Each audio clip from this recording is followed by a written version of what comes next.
Good afternoon and welcome to the Atlanta Children's Shelter's annual Women's Giving Luncheon. We are trying something different this year, going virtual during these unprecedented times. I hope you and your families are well, and I am so glad that you chose to be part of today's education, celebration, and fundraising. My name is Carrie Nordman Smith, and I have the pleasure of chairing the Board of Directors for Atlanta Children's Shelter, as well as leading financial reporting and analytics for UPS. Today we are here to honor 3 remarkable families that have achieved self-sufficiency due to their focused efforts and the assistance of programs and services offered by Atlanta Children's Shelter. Our Achievers Honorees today are Shakira Campbell and Monique Hunter, and our Legacy Honoree is Renika Ward. We look forward to celebrating their accomplishments with you during the program. Before we get started, I would like to thank our corporate sponsors: KBP Foods, Georgia Power, King & Spalding, Park Mobile, Primerica, The Home Depot, Suzuki Schools, UPS, Brian Cave Leighton Paisner, Morris Manning & Martin. We are equally grateful for our in-kind sponsors as well: Polespark, who donated and produced the fabulous Achievers video that you're going to see today, Lisa Sills, our digital designer, and Park Mobile, who is providing all the technical support for us. I would like to take this opportunity to also recognize our board members, founders, and the ACS staff who are participating in today's video call. Thank you so much for all that you do to support our mission. Today you will learn about the programs and services that are made possible to homeless families because of generous donations from corporations, foundations, and individuals like you. And remember, we're not partial. We like men's giving too. Our goal is to raise $20,000 during the program today. You can text to give by sending a text to 76278 with the code WGL20. The instructions are also up on your screen. Again, thank you for being with us and learning more about ACS and celebrating our remarkable achievers. Next up, I'd like to welcome our Executive Director, Sandra Holliday, who will share more about our mission with you. Thank you. Good afternoon, everyone. I'm Sandra Holliday, the Executive Director for the Atlanta Children's Shelter. Welcome to our 5th annual Women's Giving Luncheon and to our first ever virtual fundraising event. The Atlanta Children's Shelter has been a community cornerstone for 34 years, focused on its mission to break the cycle of poverty for families facing homelessness. We have spent decades building pathways to economic empowerment and long-term self-sufficiency. We've done this by providing quality early childhood education, preventive health care, GEDs, employment, and housing. Over the past several years, we built new pathways to mental health services, technical college diplomas, and kindergarten. We advocate, support, and serve primarily African American mothers who are victims of domestic violence, with young children under the age of 6. Some are also homeless due to job loss and eviction. We embrace these families with a loving and nurturing environment and envelop them with a support system that lifts them out of poverty. Later, you will hear personal stories from formerly homeless mothers. They will share with you the intervention and impact that the shelter had on their families and how your support helped change their lives. Now I want to speak to you about the shock wave that hit all of us this year, the COVID-19 pandemic.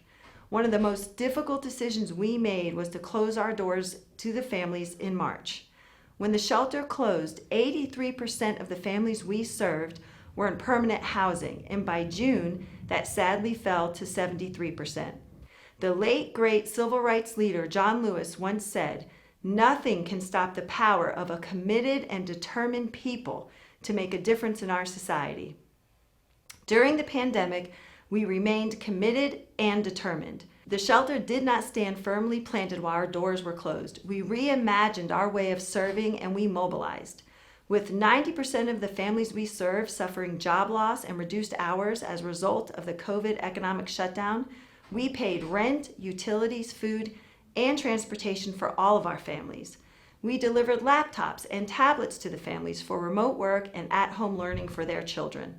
In a matter of weeks, we launched our first ever early childhood education virtual platform. We met families on their sidewalks and delivered weekly care packages filled with food, toiletries, school supplies, diapers, and anything else that they needed. We also ensured their physical and emotional well-being. We provided them with MARTA cards for essential trips to doctor's offices, and we launched virtual mental health services. We did not sit idly by, and neither did our supporters who donated to our COVID Emergency Family Fund. Together, we kept families stable during our closure.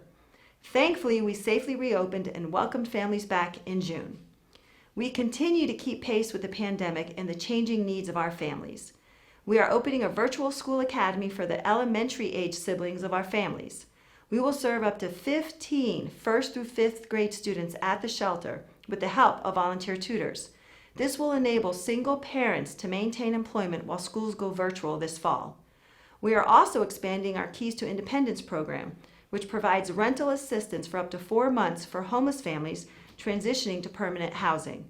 We will now provide rent assistance for up to 12 months while parents are employed or attending school. We currently have 8 mothers enrolled in online courses this fall at Technical College.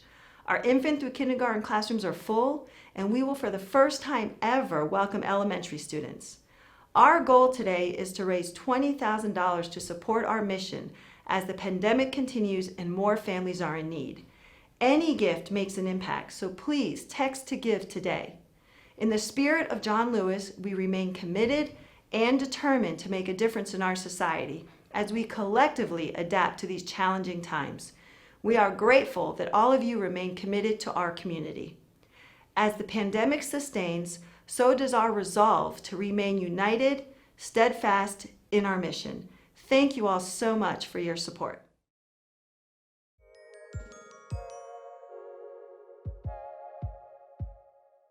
I love to learn music.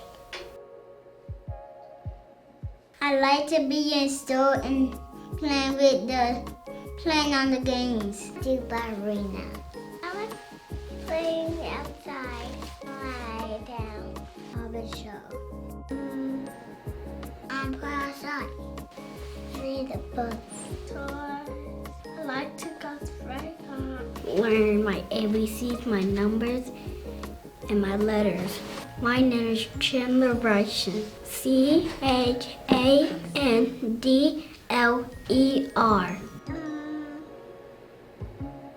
Playing. I need to make pizza. Can you get me some lunch? Hey, pizza. play with Legos. I like to learn my name. My name is spelled Prina.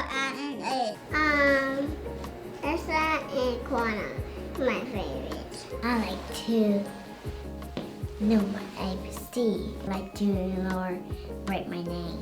Have fun. I like school. I play animals, Paw Patrol, Play-Doh, and colors. I like to play with my friends.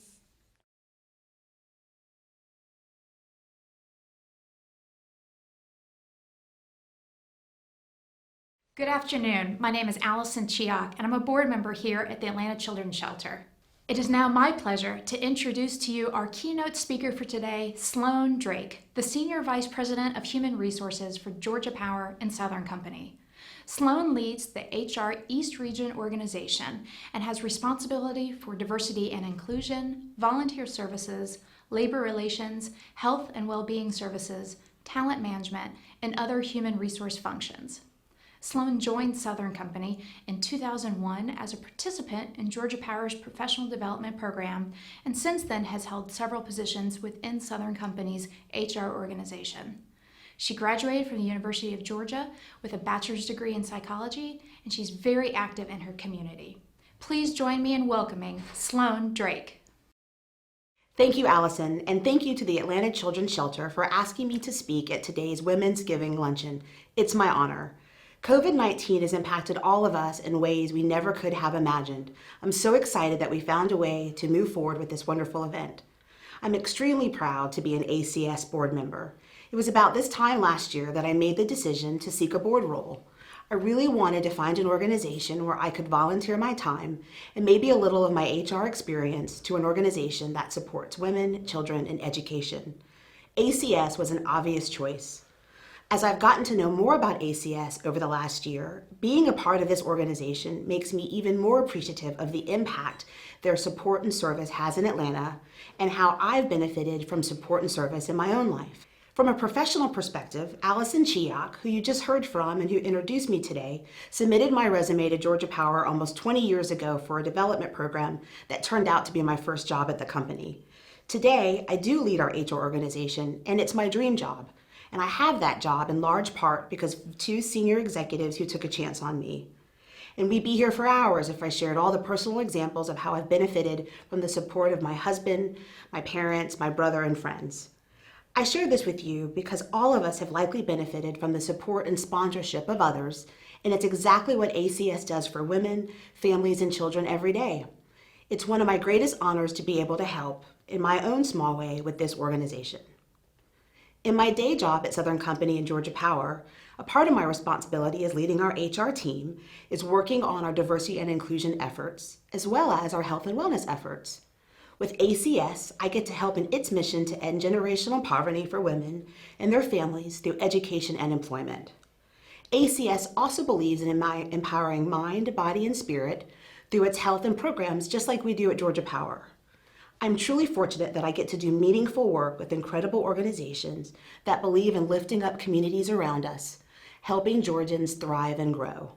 Our communities are still navigating the impacts of the pandemic, as well as engaging in dialogue with our neighbors about how we tackle issues of race and equity. These are truly unprecedented times, and I wanted to take just a moment to share with you how I'm seeing companies and organizations, neighbors, family members, friends, and coworkers all around me show up to make a difference. I hope when I'm done, you'll understand why I feel so connected to ACS's mission and why, even in challenging times, it's so important to continue showing up and supporting the things you believe in. To steal a line from Mr. Rogers, when I see scary things in the news, my mother would say to me, "Look for the helpers. You will always find people who are helping." Right now, in this moment, I want to challenge each of you not just to look for helpers, but to step up and be a helper. As an HR leader, I get the opportunity to help ensure an equal playing field for all, for those getting their foot in the door to those already at the company. From hiring practices, employee development, career advancement, my team and I get to be on the front lines, and I'm proud that Georgia Power believes in a diverse and inclusive workforce where everyone feels valued and heard. It takes businesses and companies of all sizes striving to be a part of the solution to make a successful and lasting change. As a board member with ACS, I also get to help level the playing field for many children who are homeless or suffering from poverty. In addition to offering social service support to 35 families, we help ensure these children and these families get a quality education. Our program focuses on STEAM curriculum, nutrition, health and wellness programs, and enrichment activities like the study of foreign languages, music education, fitness and dance, art education, field trips where kids can get hands-on interaction, learn about the world around them and how things work.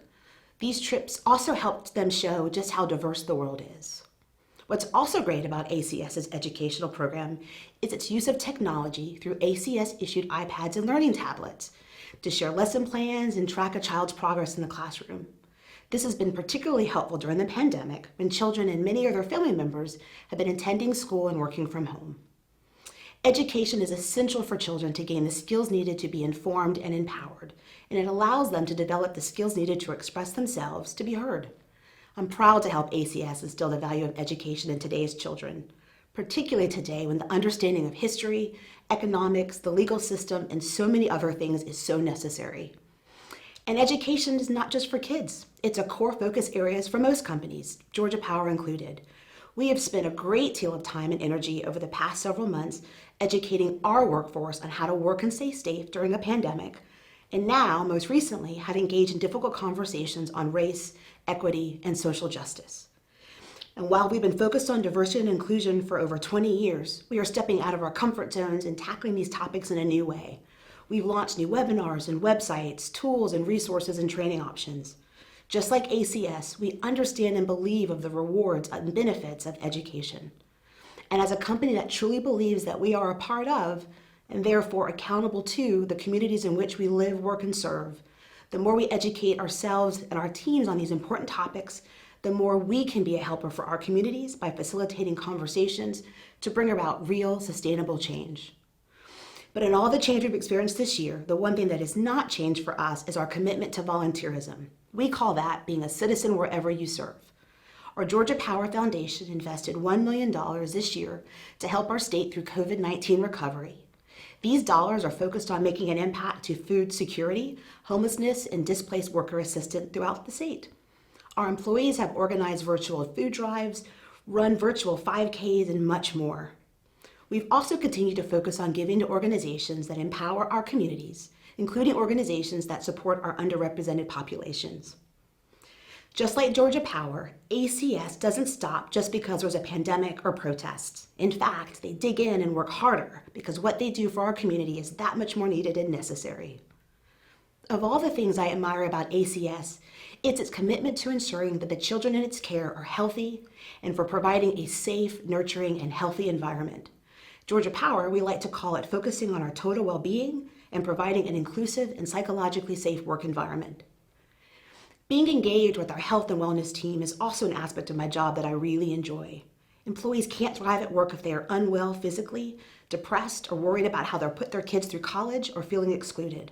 Over the past few years, we have shifted our focus beyond just physical wellness to also include mental, financial, and emotional health. ACS understands this connection. ACS families have access to its therapists and the ACS team for emotional and financial support. At the shelter, ACS has partnered with the Community Advanced Practice Nurse Program. A nurse from that program visits the shelter weekly, providing wellness checks, prescribing medications, and administering immunizations and other medical services. These partnerships have contributed to a reduction in the absenteeism of children from school due to illnesses, as well as a reduction in the spread of infectious diseases to those with prolonged or chronic health conditions. In addition to the medical assistance, ACS has created an early childhood nutritional program that ensures every child enrolled in its services has at least 2 healthy meals and 2 healthy snacks a day. A child cannot go to school and learn on an empty stomach. It's an essential element to not only functioning, but also learning. And from a social services perspective, ACS provides a comprehensive portfolio of programs and services to help families become more self-sufficient. For example, finding permanent housing, finding employment, literacy, obtaining their GED or vocational and technical training, support groups, and workshops. In the words of Mr. Rogers, ACS has found a way to be a helper in many impactful ways every day. And impact is the point. ACS is making an impact in Atlanta. Whether you can make changes in your own life, at your company, or if you have the means to support the Atlanta Children's Shelter, now is the time to be a helper. To the ACS team, keep up your amazing work of improving the lives of women and children in Atlanta, one person, one family at a time. And to all of today's luncheon attendees, thank you for taking part in this event and for your support of this amazing organization. Thank you, Sloan, for joining us today, and thank you for sharing your passion for community and philanthropy through your board service. It is inspiring to know that there are leaders like you advocating for access and opportunity for women and families in need. Our city is fortunate to have you engaging in dialogue about issues of race and equity facing our community. And we are grateful that the Southern Company and Georgia Power champion diversity and inclusion. Thank you, Sloan. Hey guys, it's Mal Pugh and Dansby Swanson, and we love the Atlanta Children's Shelter. We believe so much in giving back to the community and to the kids so that they can have the opportunities to be able to achieve their dreams and be successful in life. And we've loved being able to support them for the past couple of years. It is my pleasure to begin the awards portion of our luncheon. You will hear powerful testimonies from our honorees, and you will see how the shelter impacted their trajectories. We are honored to introduce you to three very dynamic women, Shakira, Monique, and Ronika.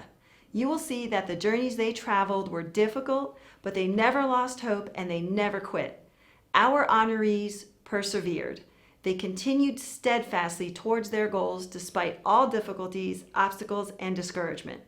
They are our inspiration, and we know they will inspire you. We would like to thank PoolSpark for donating the video you are about to see. Here is your introduction to our honorees.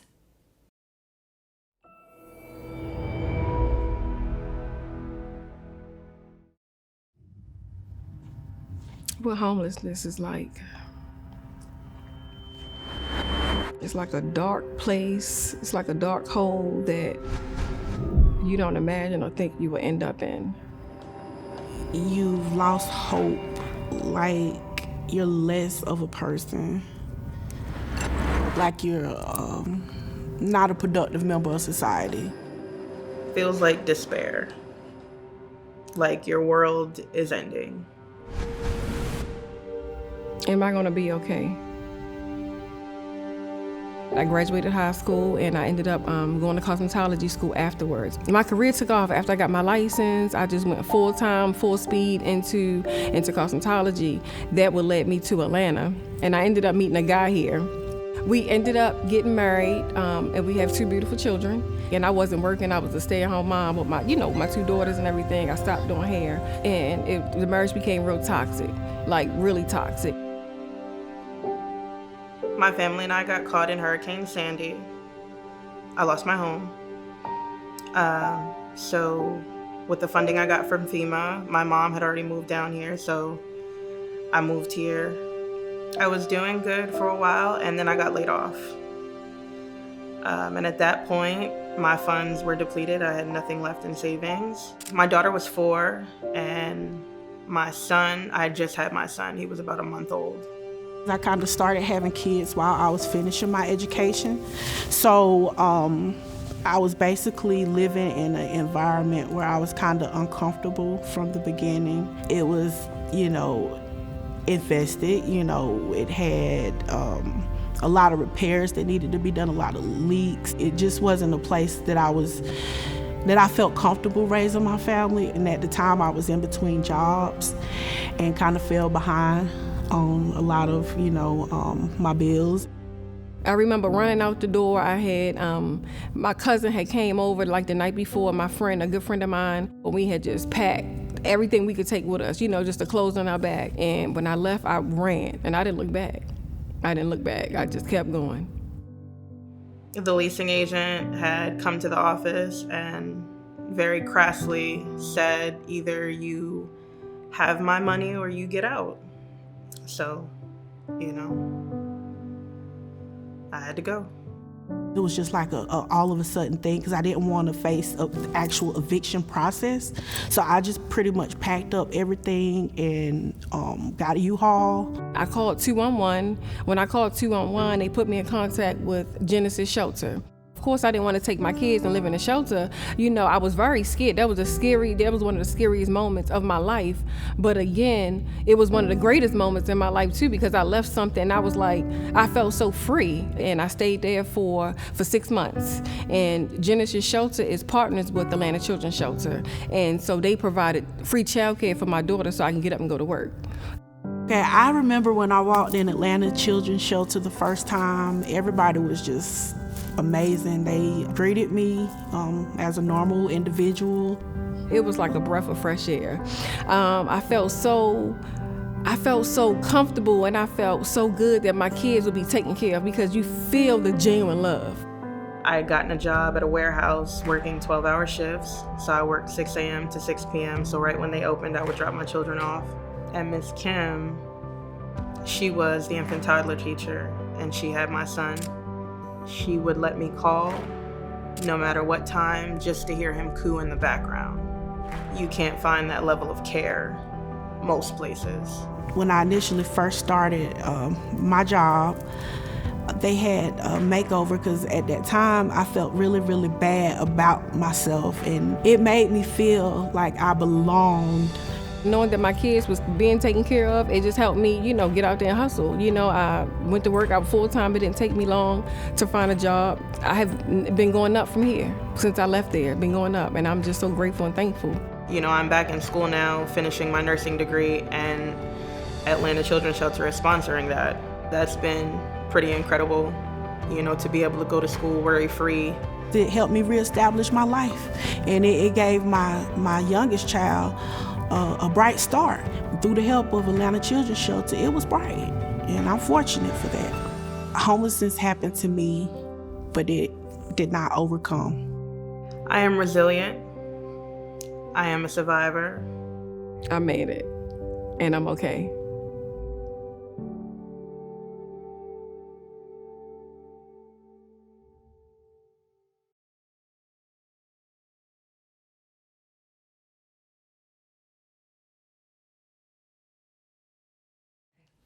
Hi, I'm Akiva Jackson, the Family Services Coordinator here at the Atlanta Children's Shelter. And thank you once again for taking the time to zoom in and join us in celebrating the triumphs of these 3 phenomenal women we're here to honor today. I've had the immense pleasure of getting to know each of them personally over the past few years, and they all seem to share one impressive trait: their audacity of tenacity. Moreover, they've not only impacted the quality of work that I do, but they've also given me confirmation that while it takes a village to raise a child, it further takes a movement to save a nation. We must all be united in what is good and right for the betterment of all lives, while remaining vigilant and steadfast in our mission to break the cycle of poverty and homelessness. The results of these concerted efforts are the reason we're here today to bear witness the success stories of our galvanizing together to empower and enact positive change. With that said, I'd like to introduce you to a young lady with whom I've had a front seat view in watching blossom and come into her own as the powerhouse she is. Hailing out of Brooklyn, New York, Ms. Shakira Campbell epitomizes what it means to cross the proverbial burning sands of a life interrupted, beset with loss, disappointment, and heartbreak, only to rise out of the ashes like a phoenix, renewed with a zest for life, love, and legacy. I know her story will inspire you, and I hope you'll be further moved to donate to this worthy cause in keeping our movement alive. So, ladies and gentlemen, without further ado, I present to you our 2020 Achiever, Ms. Shakira Campbell.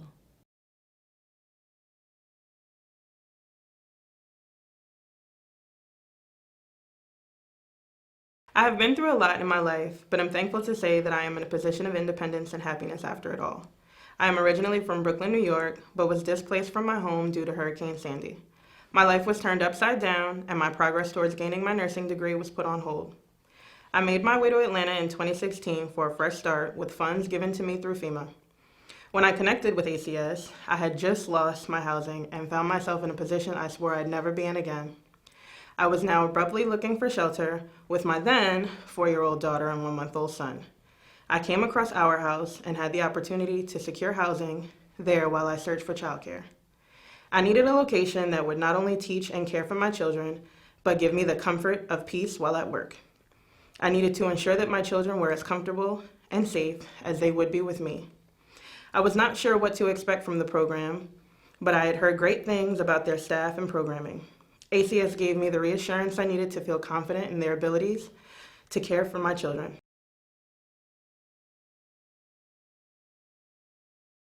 From day one, ACS not only provided my family with phenomenal childcare, but also an abundance of genuine support with my personal endeavors. It is a rarity to find people with your best interest at heart, let alone an entire organization. After finding comfort in their exceptional childcare program, I enrolled in a CDA program to enter into a more sustainable work field. I have obtained employment and have since been employed at Grant Park Cooperative Preschool. I am now beginning my journey to re-enter the nursing program and complete my degree. Thanks to ACS and their collegiate partnerships, I have just finished my first semester of college and will soon finish the program with my nursing degree with a specialization in midwifery. ACS is a gem, and it is imperative that they are afforded the funding and partnerships that will allow them to continue supporting children and families just as they did for me and mine years ago, and even today. There is no greater gift than to create a space for families to become autonomous. I have found the support and community that I needed in Atlanta Children's Shelter, and I am truly grateful for the position you all have in my life and my success story. Hi, good afternoon. My name is Vaughn Cross, and I'm the Community Engagement Coordinator at the Atlanta Children's Shelter. Today we celebrate Atlanta Children's Shelter participant and Achievers Award recipient Monique Hunter. When Ms. Hunter came to the Atlanta Children's Shelter in 2016, she was a homeless parent with 2 young children seeking childcare so that she can find work to provide for her and her family. Through her hard work and dedication, Ms. Hunter persevered and overcame her hardship, ultimately securing a good-paying job with WellStar Health Systems. Being an essential worker in the healthcare field, even during these uncertain times of COVID, Ms. Hunter continued to work not only to provide for her family, but also provided support to so many people in the community affected by the pandemic. Even with all that she has endured, through her commitment, consistency, and hard work, Ms. Hunter has overcome adversity and trials of her life to restore her self-confidence and self-sufficiency and gain additional security to have a more promising future. In essence, Ms. Hunter is a true representation of our mission at work. Join us in celebrating our 2020 Achievers Award recipient, Monique Hunter.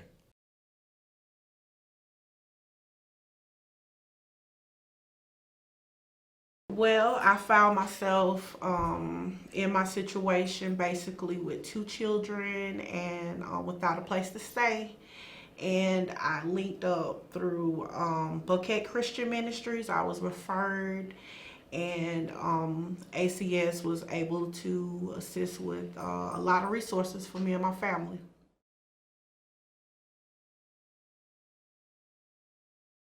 Resources that were really helpful at the time were basically resume building. That really helped me brush up on some of the things that hadn't been updated on my resume. Also, I was referred to Dress for Success, and that also helped me feel a lot more confident when I was going on my job interviews. And mainly, the child care services here were phenomenal. So basically, Atlanta Children's Shelter was able to assist me with job placement resources and also provide a safe, clean environment for my child to go to while I look for work to get my family outside of the situation we were in. So I was thankful for that.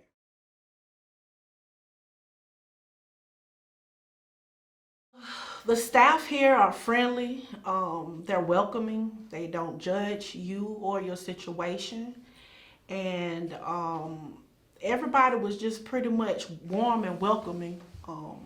I really didn't expect to be in a situation, a living situation like I was in, and no one judged me at ACS. Everyone, welcomed me and my family with open arms. So that was really, really helpful, being that I didn't think that I would be in a situation or facing homelessness.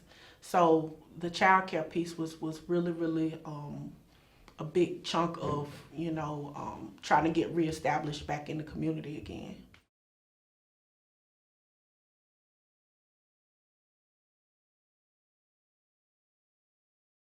The Atlanta Children's Shelter was founded in 1986 by the Junior League of Atlanta and given a home at North Avenue Presbyterian Church. We are so grateful for these partnerships. 11 years ago, the Junior League committed to sponsoring the Legacy Award, and it is my pleasure to introduce Bree West to present it today. Bree currently serves as the president of the Junior League of Atlanta.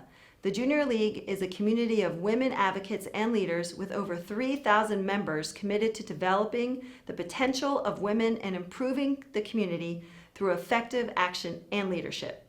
Bree has been serving the Atlanta community for over 10 years through her leadership roles at the Junior League and through her nonprofit board service. She is passionate about serving vulnerable children and families in the fields of mental health, literacy, and poverty. Please join me in welcoming Bree.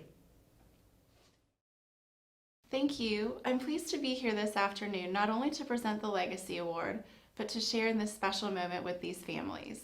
The Junior League of Atlanta founded the Atlanta Children's Shelter, and I'm delighted to honor this deserving parent. Before I tell you a little about the Legacy Award, I would like to thank my fellow JLA members. Junior League of Atlanta is a community of advocates and leaders, and these ladies help lead that community. Thank you. The Legacy Award recognizes a formerly homeless parent who has achieved long-term self-sufficiency while representing the JLA's spirit of empowerment and possibilities for women and children within our community. This award serves as a lasting tribute to the partnership of ACS and JLA in our commitment to serve homeless families with young children. While there are many success stories that derive from the Atlanta Children's Shelter, there are some individuals that don't just change the path for their own families, but pave a way and serve as motivation to guide others in an upward direction to growth and sustainability. It is these individuals who become candidates for the Legacy Award. This year's Legacy Award winner is Renika Ward. Renika is from Baltimore, where she grew up in foster care due to her mother's drug addiction. She moved to Atlanta in 2006 and established a career in hair services, which proved unstable. This led her to reach out to the shelter in 2013 for childcare for her 2 daughters. Renika and her family lost their housing due to inadequate income and her separation from her husband. Like most families, she lacked a support system. ACS helped her find stable employment and transitioned her into permanent housing, enabling Renika to turn her focus on her dreams and complete her lifelong goal of publishing her story in a book titled Something to Make a Bird Sing. With compassion and gratitude in her heart, Renika founded Our Sisters Project, which supports sisterhood in order to empower women from similar life beginnings to explore and find their purpose. It is indeed my pleasure to introduce to you the very accomplished and gracious Miss Renika Ward, our 2020 Legacy Award recipient. I also want to introduce to you Miss Rose Scott. We are so fortunate to have Rose join us to lead an intimate conversation with our Legacy Honoree. Rose is an award-winning journalist and host of the news program Closer Look here on Atlanta's NPR. Closer Look brings together viewpoints from all sectors of society. She presents discussions centered on many of the issues facing Atlanta today: affordable housing, domestic violence, education, minority health and gender issues, immigration, and criminal justice reform. Please join me in welcoming Rose Scott, who will lead an intimate conversation with her Legacy Honoree, Renika Ward. Wow, thank you, Bree, so much for that. I really appreciate it. And as you know, ordinarily, when we have this celebration, we all would be together. But as you know, this is an extraordinary time. But we're still able to honor and reflect on getting through this pandemic. And we're going to be able to do that by talking about adversity. There's that saying that adversity doesn't build character, but it reveals it. And I think with this next conversation, we're going to hear a lot more about adversity and strength as we talk with this year's 2020 Women's Giving Luncheon Legacy Honoree, Renika Ward. And we're doing this virtually, so I really appreciate it. Renika, thanks for taking time, and congratulations. Oh, thank you so much. Thank you so much. And it's my pleasure to be here. Let's talk about adversity for a moment. When you think about adversity and through your lens, how did you get through some pretty rough times in your life? What made you keep going? What was the core of that strength for you? I would say for me it would be prayer. You know, my mom always reminded me it's the same God. And regardless of what it looks like, it's the same God. And I would say, you know, just me reliving and me being at that place in my life where I was so weak and I was so, I feel like I couldn't move on. I didn't have the strength to fight, you know, but my mom said it's the same God. And when I was faced with adversity, when I was in the shelter, I prayed more than any and everything. I mean, I prayed so much. This one lady said, "You're the happiest homeless person I know," because after I started praying, I just started just believing and trusting God. Like, it's a process, you know, and I had to go through that. Like, now, as I look back, I give thanks going through that process. And I met some of the most amazing women, but they just had certain situations and circumstances that they were dealing with. But again, my prayer and just my faith and believing that, you know, God definitely is the same God. So my prayer and my faith. And when you think back to that first moment where you sought help and you came through the doors and you had two little ones, I mean, you had two wee little ones. When you think back to that time, you had this inner feeling that you knew that you were going to at some point get beyond that. You knew that at some point. Go ahead. I'm sorry. No, go ahead. No, I was going to say, but you knew that this is just temporary. I'm going to get through this. And when you take us back to the first time that you sought help, you know, what did you have to resolve within yourself that this was going to be temporary and that I know I need this help and that I can get through this? I think for me, just my daughters and me fighting every day for them. I think that was my strength as well too. You know, me, you know, making a way for them, because I grew up again, you know, I was placed in foster care when I was about 8 years old, and I grew up without my mom up until, you know, when I was an adult. You know, my mom been an addict for over 20 years. And I would say just me fighting and believing in myself, like, I got to get up from here. You know, my daughters is dependent on me, and I know how hard it was without a mother. So I think that for me, you know, I was like, okay, this is only temporary, you know. I just started putting the pieces to the puzzle, and, you know, I made one step. And the rest been, you know, stair steps, you know, but I made that one step, and I made that decision to fight, you know, for me and my daughters. When you had conversations with other women, with other families in the shelter, what did y'all talk about? Did you share your experiences? And did that help you at all too? And then were you helpful for them as well? Absolutely. You know what? I was a prayer warrior when I was in that shelter. You know, I'm gonna tell you this, and it was so many other women was just like me. You know, their faith and their trust, but their trust in God. But when you look up and you in a shelter, you know, it don't feel good. You know, but again, we all knew it was temporary, and we all saw the light at the end of the tunnel. And sometimes it does get a little gray and cloudy, you know, but we shared so many different things, and, you know, we shared so many different things in common. We all were loving mothers. And we used to go outside and do prayer circles, you know, because it was so much, sometimes it'd be so much chaos and things going on in the shelter. So we would go outside and do prayer circles. We would come in. We was pretty much support for one another. You know, the women that I came across with, I mean, we prayed and we worship more than anything, you know. And like I said, the lady said, you know, you were one of the happiest homeless women I know, because I felt so free.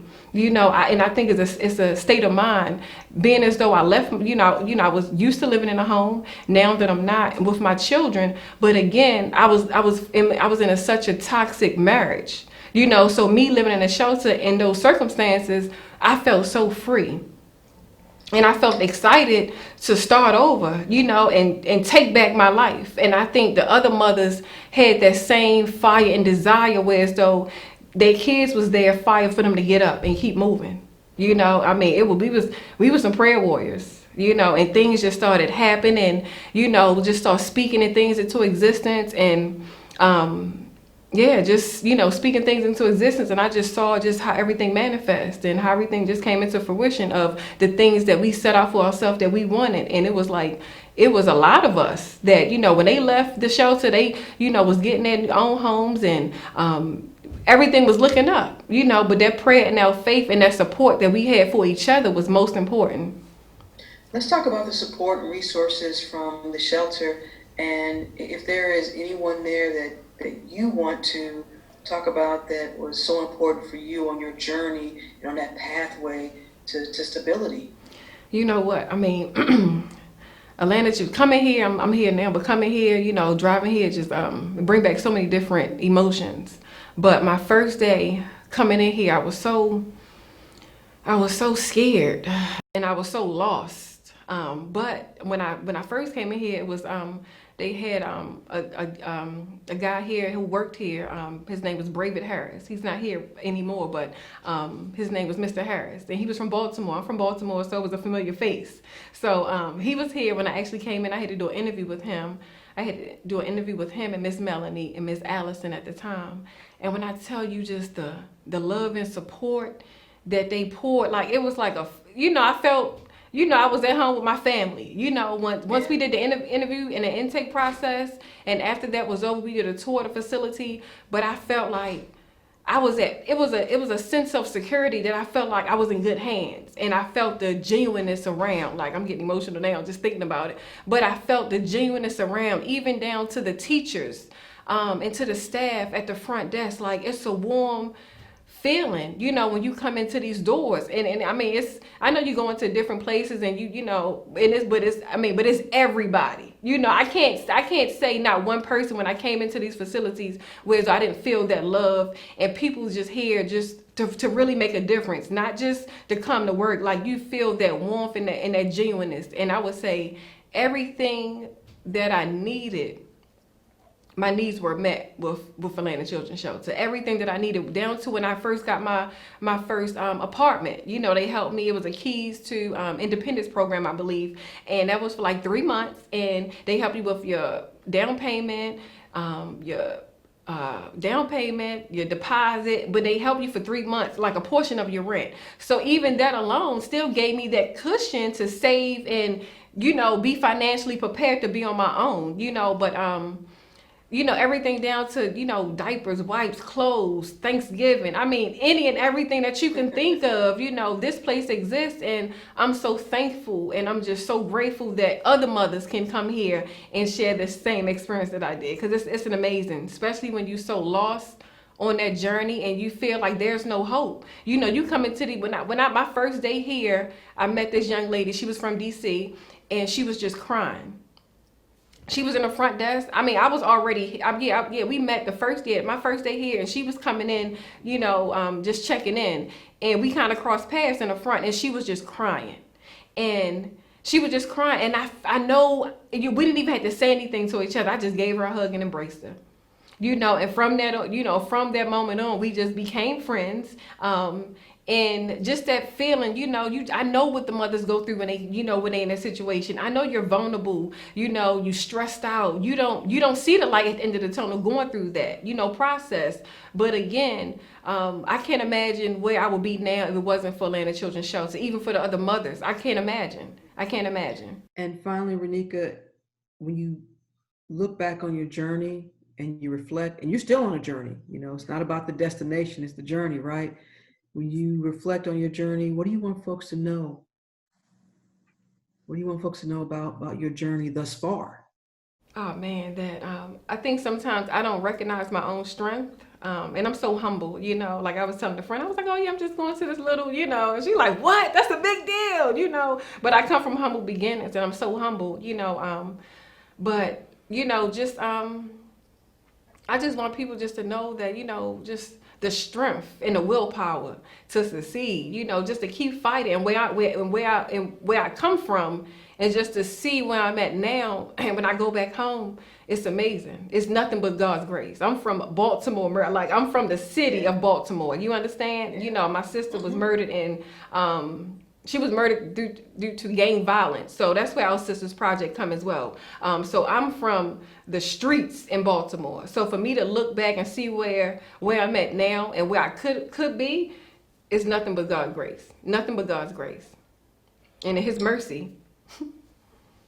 Year's Atlanta Children's Shelter 2020 Legacy Honoree, Renika Ward. Thank you so much for this conversation. I had a lot of fun.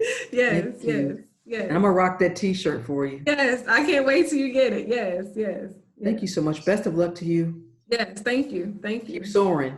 Yes.